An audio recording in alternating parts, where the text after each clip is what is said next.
again we had this power takeoff shaft coming all the way back to power point. This comes off.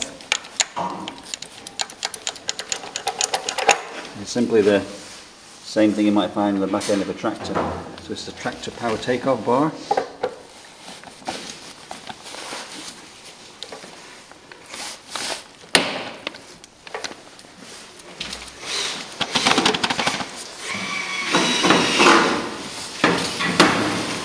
Just pull the lever, push it in so it clicks into place.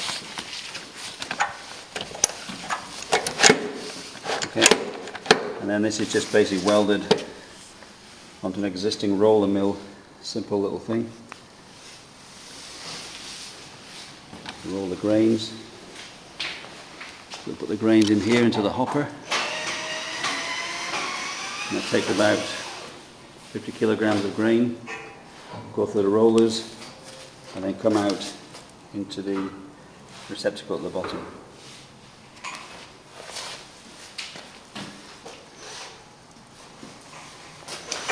Okay, we'll go back out again and see the Oxen working.